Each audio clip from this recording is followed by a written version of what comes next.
खबर महाराष्ट्र के अकोला से है, जहां राष्ट्रीय खाद्य सुरक्षा योजना के तहत मुफ्त में मिलने वाले गेहूं, चावल आदि की अवैध बिक्री पाए जाने पर संबंधित लाभार्थियों के राशन कार्ड रद्द किए जाएंगे। ऐसी चेतावनी तहसीलदार शिल्पा बोबड़े ने पत्र लिखकर दी है।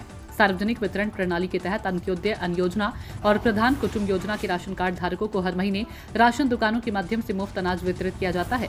हालांकि मानसून के दौरान भारी बारिश और बाढ़ की संभावना को देखते हुए खाद्य आपूर्ति में किसी भी तरह की बाधा से बचने के लिए सरकारी आदेश के अनुसार जून, जुलाई और अगस्त 3 महीनों का अनाज जून के एक ही महीने में वितरित किया जा रहा है।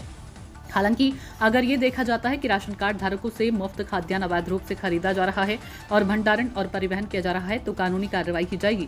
खाद्यान्न की अवैध खरीद और बिक्री अवैध है, इसलिए यदि यह पाया जाता है कि तालुका में व्यापारियों को मुफ्त खाद्यान्न बेचा जा रहा है, तो संबंधित लाभार्थियों के नाम लाभार्थी सूची से हटा दिए जाएंगे और राशन कार्ड रद्द कर दिए जाएंगे। साथ ही ग्रामीण क्षेत्रों में सस्ते खाद्य दुकानदारों को लाभार्थियों को बिल का प्रिंट आउट उपलब्ध कराना चाहिए। जो दुकानदार लाभार्थियों को बिल नहीं देते हैं, शिकायत मिलने पर ऐसे सस्ते खाद्य दुकानदारों का लाइसेंस रद्द कर दिया जाएगा।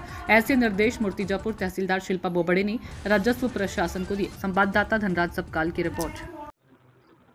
सार्वजनिक वितरण प्रणालीद्वारा राष्ट्रीय अन्न सुरक्षा योजनेअंतर्गत पावसाळ्याची परिस्थिती लक्षात घेता जून, जुलै आणि ऑगस्ट या 3 महिन्याचं धान्य वाटप केलेलं आहे आणि सदर धान्य हे विनामूल्य वाटप होते।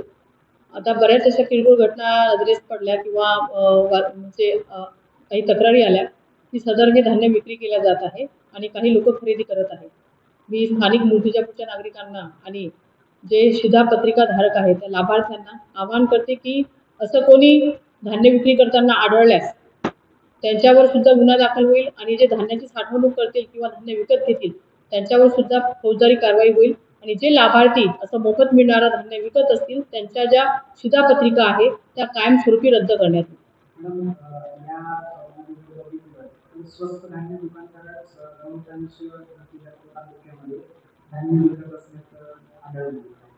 ज्या ठिकाणी असं कुठे निदर्शनास येईल आणि ते त्याच्यामधली पडताळणी केल्यानंतर त्यांचे जे ट्रान्झॅक्शन ऑनलाईन आम्ही चेक करतो आणि असे कोणत्याही ग्राहकाची तक्रार आली की त्याला धान्य न मिळता त्यांचं धान्य विक्री केलं गेलं अशी कुठलीही तक्रार माझ्यापर्यंत आल्यास त्या संबंधित स्वस्त धान्य दुकानदारावर निश्चित कारवाई करून त्यांचं दुकान निलंबनाचा प्रस्ताव माझ्याकडून जाईल।